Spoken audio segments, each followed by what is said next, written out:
দর্শক, হাম পরিস্থিতির আরও খবর জানাবো। শরীয়তপুর এবং ঝালকাঠি থেকে যুক্ত হচ্ছেন আমাদের সহকর্মীরা। শুরুতে আমরা শরীয়তপুরে যেতে চাই, সেখানে রয়েছেন সহকর্মী নুরুল আমিন রবিন।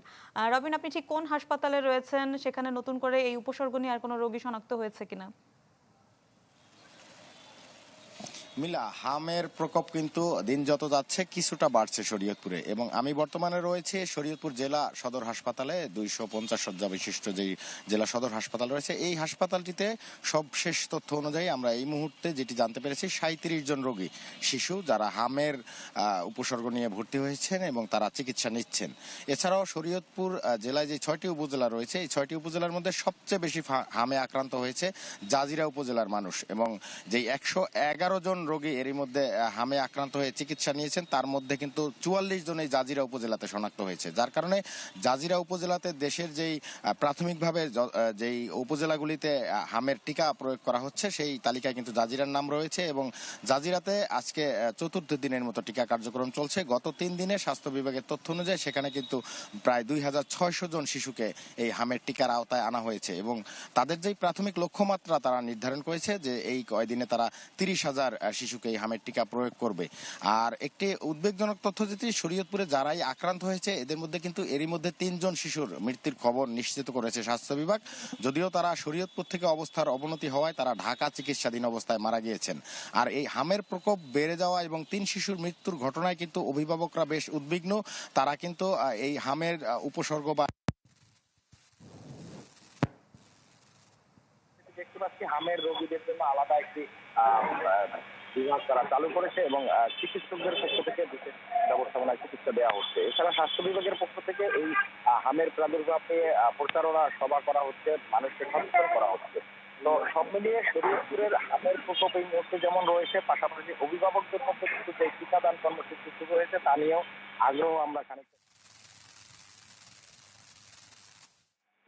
ভিড় করছেন এবং তারা শিশুদেরকে টিকা দিচ্ছেন।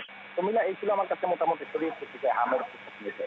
জি, ধন্যবাদ আপনাকে। আমরা ঝালকাঠিতে রতন আচার্যের কাছে একটু যেতে চাই। রতন, জানাবেন সেখানকার অবস্থা।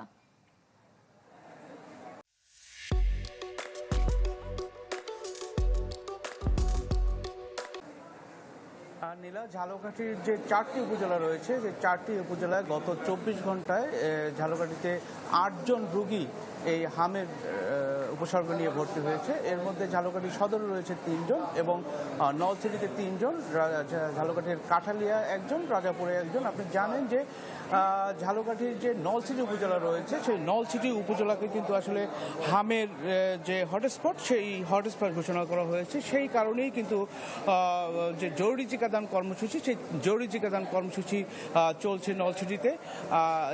এতদিন ঝালকাঠিতে কোনো মৃত্যুর সংবাদ না থাকলেও গতকাল ঝালকাঠির জেলা সিভিল সার্জন অফিসের তথ্য মতে ঝালকাঠির নলছিটিতে 2 জন রোগী কিন্তু মারা গিয়েছে।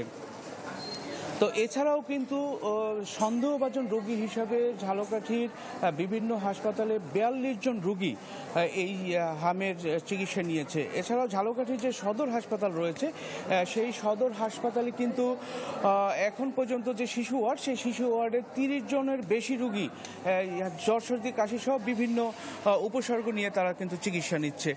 এছাড়াও ডাক্তাররা বলছেন যে এখানে একটি আলাদাভাবে কর্নার করা হয়েছে, যে কর্নারে আসলে এই যারা হাম রোগী রয়েছে, সেই হাম রোগীর চিকিৎসা দেওয়া হচ্ছে, এবং যত সিরিয়াস রোগী আসুক তারা এখানে চিকিৎসা দিচ্ছেন। এছাড়াও জানেন যে এখন পর্যন্ত 17 জন রোগী এই হামের উপসর্গ নিয়ে ঝালকাঠির বিভিন্ন হাসপাতালে ভর্তি হয়েছে।